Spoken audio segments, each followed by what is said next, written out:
Hello everyone, and welcome to another Endgame video. About 6 months ago, I recorded a video that was part of a series that I started called Principles of Chess Endgames.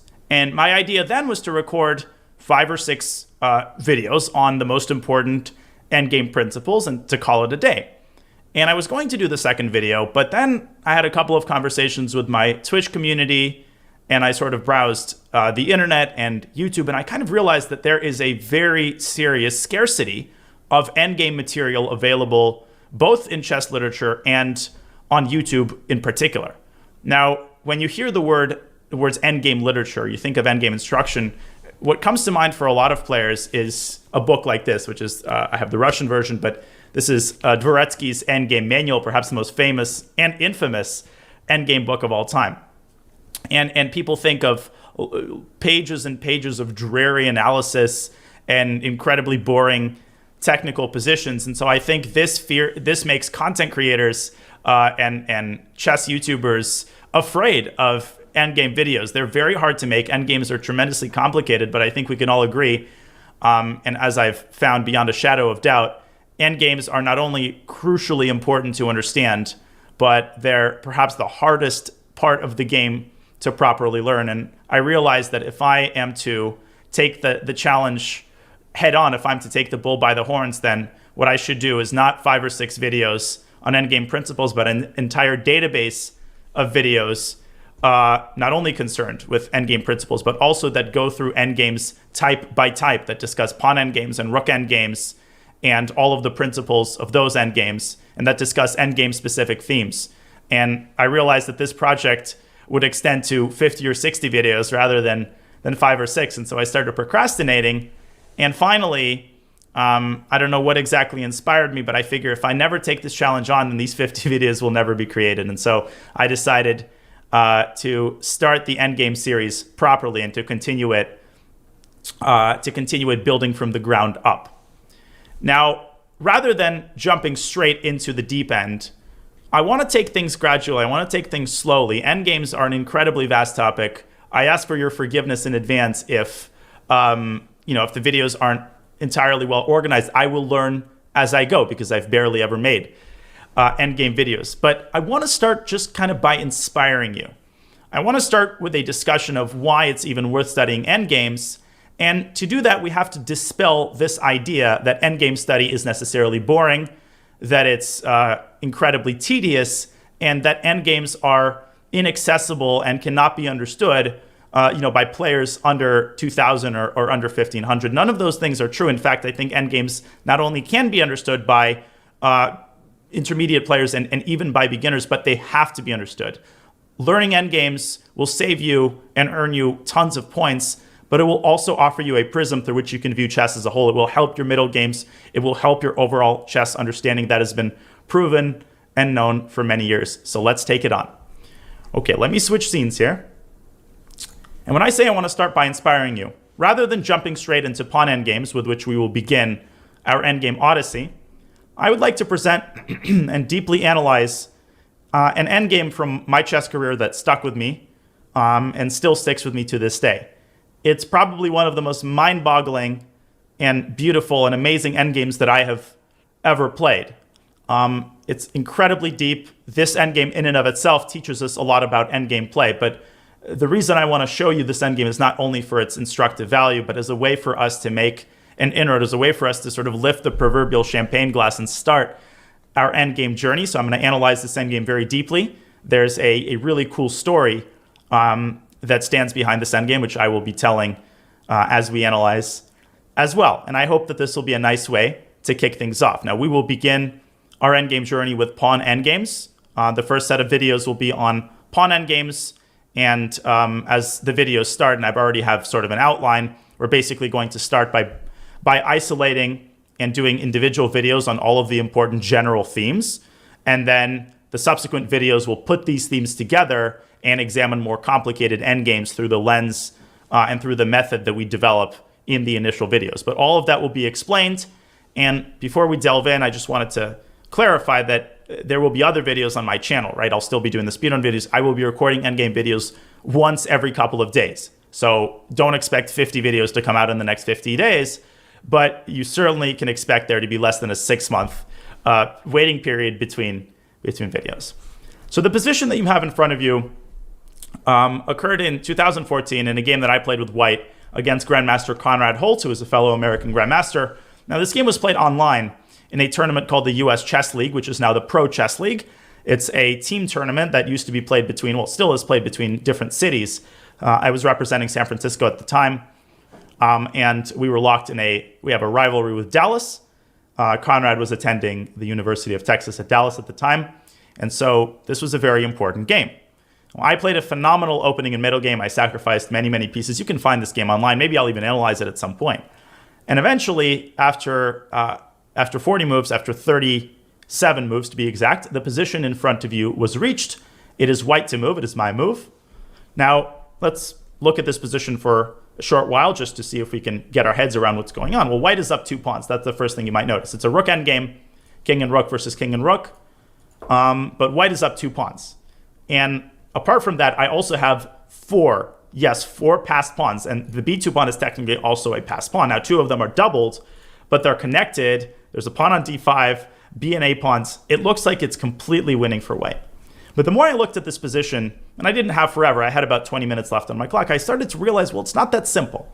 Because first of all, black has a pawn majority on the other side of the board. And if you fall asleep, well, black has the possibility of moving his own pawns down the board and eventually creating a far advanced passer of his own. So there's not a lot of time to waste. The second thing I noticed was that it's not that easy for white to push his pawns. If you play a4, then you blunder the b pawn. Okay, you can play b3, but where are you going from there? And so after about 2 or 3 minutes, I identified an interesting idea. I noticed that you could play the move rook to c4. Now, you give up one of your passed pawns, but in return, you make sure that the others can move. Now you play b3, protecting the rook. Let's say that black plays e4 and pushes his own pawns. Well, now these pawns are free to move forward. You can go a4.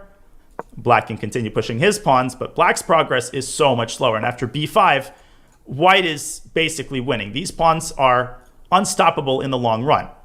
So for instance, if black plays f4, these pawns are still not that easy to push forward. If you go rook b4, which is, by the way, possible, you can prepare a5, but you have to deal with king c5. So the winning method here is actually to activate this rook in a very common technique that we will talk a lot about, the rook infiltrating the enemy territory and then attacking pawns from behind, and white is winning here. You can do some analysis on your own. This is a little bit outside the scope of what I'm going to talk about, but white is very convincingly winning by combining the idea of pushing pawns with the idea of just picking off all of black's exposed pawns. And if the rook tries to help out, then of course the a pawn moves forward.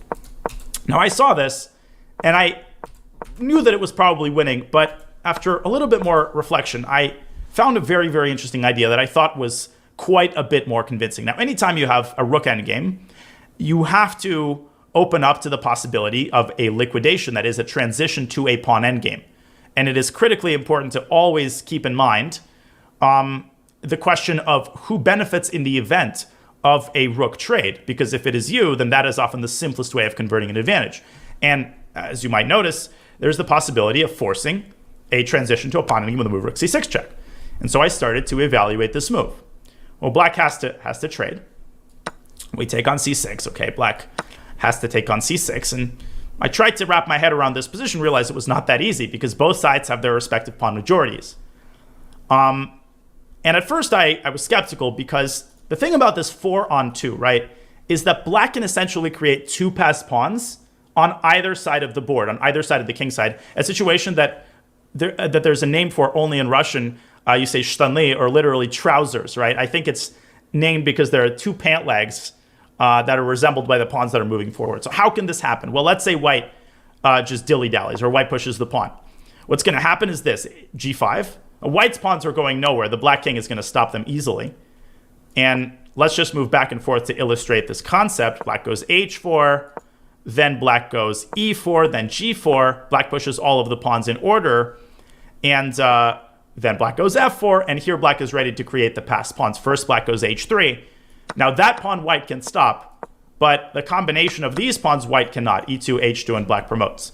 And by the way, a detail that will be important later on, white can try to halt the progress of black's pawns with g3. here black can play h3, and it's not at first clear how to create a second pass pawn. Here the concept of the pawn breakthrough comes to the rescue. There will be a video specifically dedicated to that concept. Black plays f4, sacrificing a pawn. This looks like madness, but hopefully you can see the follow-up. Now another pawn is sacrificed, g3, clearing the way for this e-pawn, and you get the same scenario as before. These pawns are useless, they're nowhere near promotion, and black wins the game. The queen will pick up all of white's extra pawns. So I calculated this pretty quickly, and I realized that this was not an option. But then, right as I was about to reject this line, I spotted a very interesting idea. My idea was, okay, I have a move that actually forces black to ruin his kingside pawn structure. I can make a sacrifice of my own that brings black's pawns closer together so that they resemble my pawns, and perhaps that will prevent black from creating a passer. And you can pause the video, try to find the move. You'll have plenty of opportunities to do that in subsequent videos. The move that I ended up playing is f4. I was very proud of this move when I made it. Rare is the occasion when you sacrifice anything in a pawn endgame. And hopefully you can quickly see what the idea is. Now, first of all, black has the move e4. But now it is no longer possible to create a second passed pawn. White can play the move g3 just to fully prevent the progress of black's pawns. And technically it is possible to create a second passed pawn. You can go g5 and then f4. But this is a different story because white's passer is now far closer to promotion and black's passers are nowhere near promotion, and so white makes the queen long before black and wins the game. Now, you might look at this and say, well, how does white actually win the game? Because the white king is tied down to the black passer on e4, and we'll get to that in just a moment, just in a slightly different version. So my opponent ended up taking on f4. And you get, after king f2, a crazy endgame. I mean, how often does an endgame like this occur? A 4-on-1 on one side and a 3-on-0 on another. I knew this would get crazy. And I thought that I had calculated this all the way to the win. How did I even approach the question of how to calculate this endgame? Well, I did something that I refer to as long-term calculation, and later on down the line, this will be a more advanced video, but we will talk about this. Long-term calculation essentially means you act as a meteorologist. You try to forecast what's going to happen in 10 or 15 moves without physically calculating the moves themselves. And the way that I did this is I first imagined that all of the pawns would be gone from the king side. Imagine if all of the pawns were gone from the king side and white just had these three passers. This is not a conventional setup, not a pawn structure I was familiar with. Rarely do you get a double B pawn. And the question that I wanted to ask myself, if we transition to this position, is whether the pawns can self-sufficiently promote. Can they promote without the assistance of white's king? And that question is not too hard to answer. So let's imagine that. White goes b3. It forces the black king back. Looks very promising. And I don't know what to compare this motion to. I feel like it's almost like a starfish or like a Medusa moving in a weird kind of way. After king a6, you push this pawn. And then the role of the double pawn is to move forward and force the black king back. If the king takes the pawn, then white promotes. Okay, so the black king moves back. But now you reach a dead end. If you go a5, you give up one of your pawns. This is where you do need your king. But I figured you don't actually need your king to help out. You just need to make a pass move with your king. That forces the black king back, and the entire process repeats itself again. Really, really cool stuff. a7, a5, b6. If king b7, then just b5, accelerating the process. So king a6, b5, check king b7. You need another king move. King f2. The black king has to move back. Keep it going. a6, king a8, b7, king a7, b6, king b8. Wait a minute. There's no checkmate. a7 check, the king takes on b7. And if you make a pass, well, it's stalemate. So I figured at first, so what does that mean? Does that mean this doesn't work? But now we have to add the pawns because we have to see how that changes this narrative. And I all of a sudden had a light bulb moment. Okay, so I went back to this position. I said, okay, let's think about what can happen. Let's imagine a scenario where white can do all of that, but somehow, somehow you're able to eliminate all of black's pawns and you actually do have your king, which you can use. Well, then, sorry about that. Then also keeping an eye on Levy's tournament game here. Then what can happen is, well, simply speaking, even if you reach this position, that's not a problem. You can play a7 check, giving up the pawn. And if you have the assistance of your king, you just walk your king toward the queen side, and this is a very well-known theoretical win. What you do, this might not be that easy if you don't know the process, because you reach this position, and if you go king c6, it's stalemate. And if you go king d6, it's unclear how to make progress. Here, I would encourage you to pause the video if you're not familiar with this win and try to find the very pretty winning sequence. I'm going to take a sip of coffee. Okay. So the winning move is actually a8 queen. You sacrifice the second of 3 pawns. After king takes a8, not king c7 stalemate, but king c6. Diagonal opposition, very important. King b8, b7. And hopefully at this point you know the drill. King a7, king c7, king a6, and you make a queen. So whether white is able to win is predicated on the question of whether you will have the services of your king once your pawns reach the 7th and 6th rank. So that is the question that I set out to answer. Can white's king and pawn, little team, contain all of black's pawns put together? And this is where I started calculating. Now that I have the roadmap in mind, I started calculating. And at the end of my calculation, I figured, yes, it is possible to stop the 4 pawns. And I was right, except there was one wrinkle that I failed to account for. Let's take a look at what happened in the game. My opponent started with king b5. I responded with b3, much like we expected. And of course, black starts pushing the pawns. He's got nothing else he can do. And here's what I did. I made a little triangle. This is a notion known as triangulation with my king. I went king f3. Now, black doesn't want to move his king back. He doesn't want to allow the pawns to progress. So he goes h4. Now I drop my king back to e2. Conrad goes g4, and I go king f2. And this is what I calculated to, because here's the thing. If black pushes h3, what happens? Well, white takes it. And white easily contains these 2 pawns because they're only 1 file apart. And the process starts to repeat itself. King has to move back. You go a4. Now, you already know how white wins this, so I'm going to go quickly. King f2. You do have waiting moves with your king. That's the critical factor here. King b7, a5. Let's get to the critical moment here. You make another waiting move with your king. Blah, blah, blah. a6, b7, king a7, b6, king b8. And here's the critical moment. Now, you can't exactly walk forward with your king because black still has pawns. But what you can do is another waiting move. Black has to push one of his pawns. Let's say he plays f3. You take that one. Black pushes f4. You go back. Black pushes h2. You take all of the pawns except one of them. You reach a situation like this.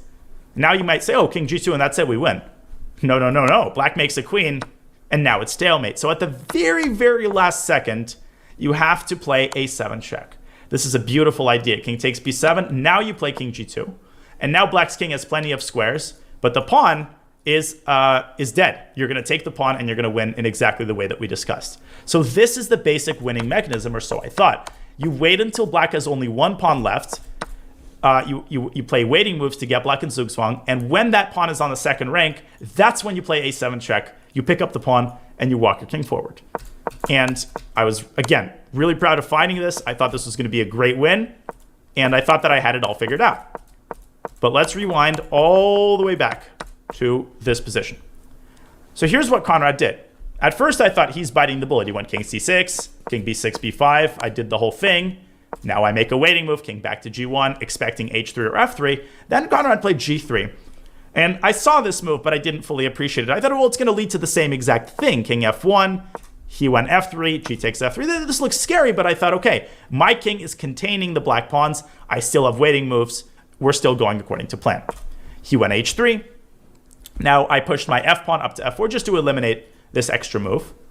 And now we start repeating the process. King b7, a5, king a7, b6, king b7, b5, king b8, a6. Everything is great. b7, king g1, waiting move, king b8. And here I saw something. And this caused immediate horror because I was totally oblivious to this as I was pushing my pawns. I was about to play b6, right? We're good. Black's going to give up one of these pawns. You're going to take the other one. You're going to play a7 at the right moment. Well, do you see what the wrinkle is? Do you see what I hadn't properly understood? Pause the video. See if you can figure it out. Well, the problem is that black doesn't go g2. Actually, g2 is fine. But my opponent would go h2. That's the most forcing move. After king g2, black gives up the pawn. This is the scenario that we're aiming for. But the problem is that he gives up the last pawn by force. You don't have time to play a7. You don't have time for it. You have to. If you don't take the pawn, black promotes to a queen. If you block the pawn, it's stalemate. And if you take the pawn, it's stalemate because the f pawn is blocked. And by the way, if I hadn't gone f4, then black would have gone f4. It doesn't matter who goes f4. The point is that the f pawn will have no more squares. So amazingly, let's fast forward again. Amazingly, there is no way for white to win one of the pawns and buy time to go a7. You might say, well, what if we circumvent the problem by going a7 first? Well, then black doesn't have to give away his pawns. Then we're at a standoff and neither side can do anything. So either you allow stalemate or you give up your b pawn and then it's just a positional draw. I really, as I was playing, I was quite amazed at this because you rarely get a kind of a situation like this. The game actually ended. I played king g1. Conrad played h2. Sorry, I played king h1 here. So we were looking at b6, but I played a meaningless waiting move, king a7, b6, king b8, king g1, and the game actually ended like this. h2 check, king h1. He gives up the g2 pawn first. Doesn't matter which pawn you give up first. King takes g2, h1 queen, king takes h1, and 3 pawns up, stalemate, and a draw was declared. Okay, I was really amazed at this endgame. I spent a long time analyzing it, and I actually published this I was writing for chess.com at the time. I was writing weekly articles, and I wrote an article that featured this game. I was really amazed by all of these ideas, and I decided to share this with the world. I don't remember in which article I shared it. I don't have this information at the ready. I think it was an article on stalemate or an article on pawn endgames. Could have been one of the two. So I analyzed all of this, and you can probably hunt that article down. And I thought, well, this is a really interesting endgame. Fast forward a couple of months. Okay, I get an email. Email's from my good friend, Dana McKenzie. Dana is a national master, also lives in the Bay Area, and we're very good friends.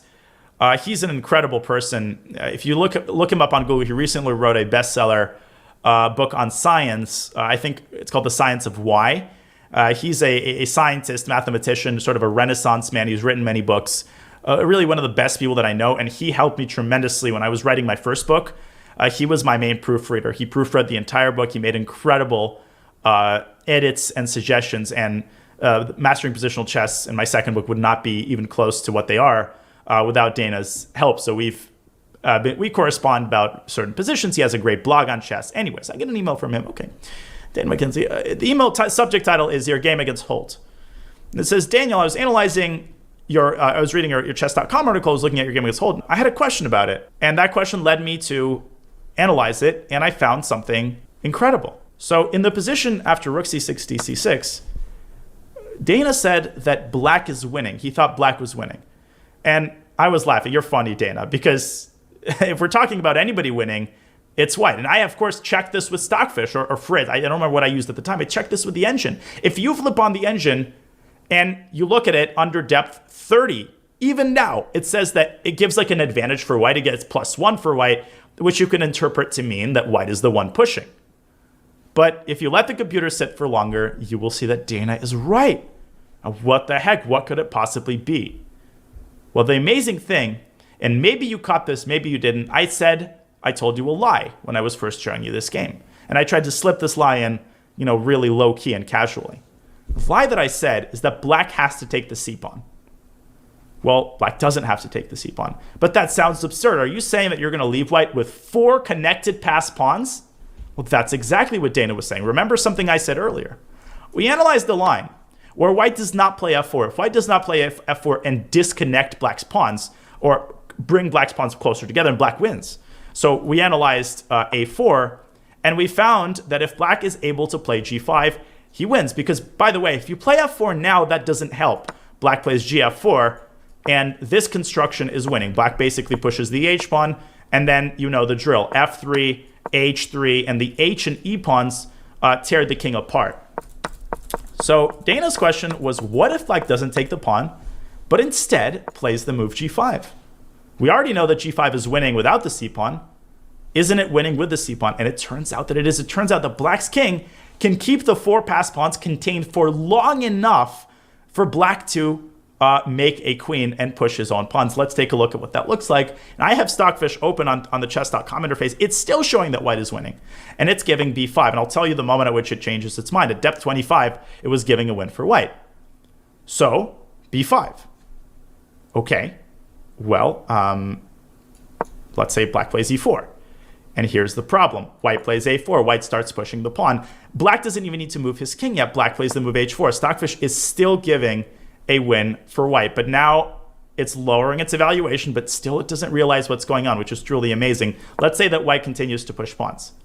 Now here white is threatening a6. So at this point, you have to step back with your king in order to meet a6 with king b6. You've got the pawns completely contained.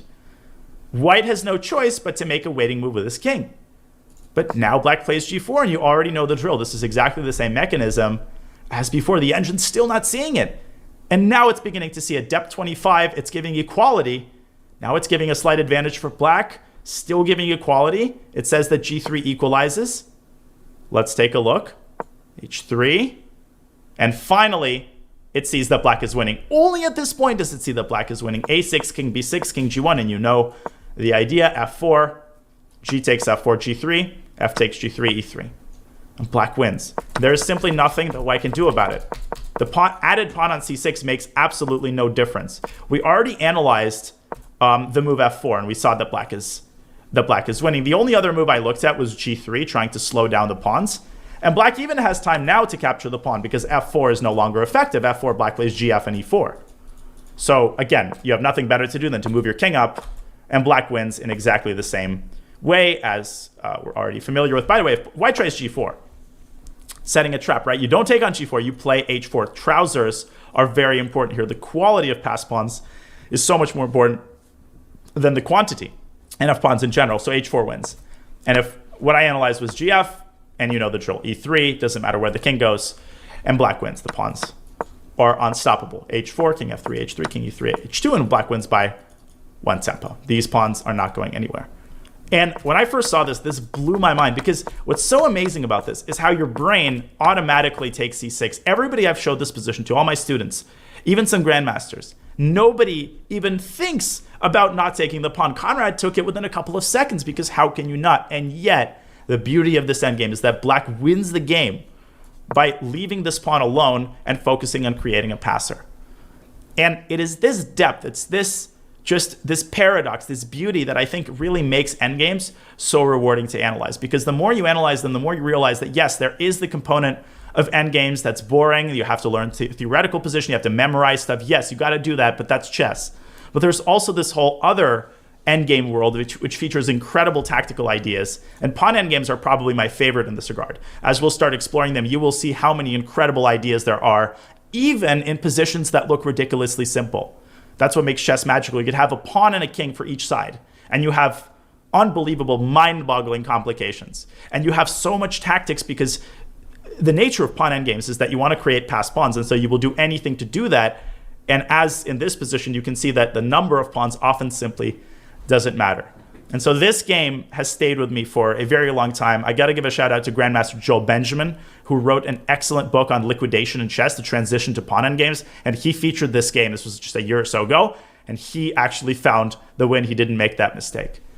So that's basically what I have for you on the inspiration front. We will look at so many amazing endgames similar to this one, similar in their complexity and their depth and their beauty. We will also look at boring positions that you have to know. I will try to cover every aspect of endgames that you have to know in order to embark on the path to endgame mastery. And once again, before I close the video, I want to remind everybody that this is the first time I'm trying something like this. There will be some stumbling around. Some of the videos might be improperly structured or long-winded, but I will do my very best to be as comprehensive as possible. So we will start with pawn endgames. We will explore the basic underlying themes of pawn endgames, which are also the basic underlying themes of endgames as a whole. That's why it makes sense to start with pawn endgames. The next video is going to be either about pawn races or about passed pawns. I haven't decided yet. So we'll have 5 or 6 videos on themes for pawn endgames, knight endgames, rook endgames, and then we'll have a couple of videos transitioning to applying those themes and understanding endgames as a whole. So buckle in, ladies and gentlemen. I'll be making an endgame video once every couple of days. This will join the rotation of speedrun videos, and I will do my very, very best to fill, or at least partially fill, this void in chess instruction. So thank you for watching. And I want to thank everybody in the chess community on Reddit, on my Twitch, for the incredible feedback. This idea to create endgame videos I owe to to tons of people who provide incredible and invaluable feedback to my channel. So thank you to all of you. I hope you enjoyed this video, and prepare for your endgame Odyssey. Buckle in, everybody. Thank you for watching. I'll see you in the next video.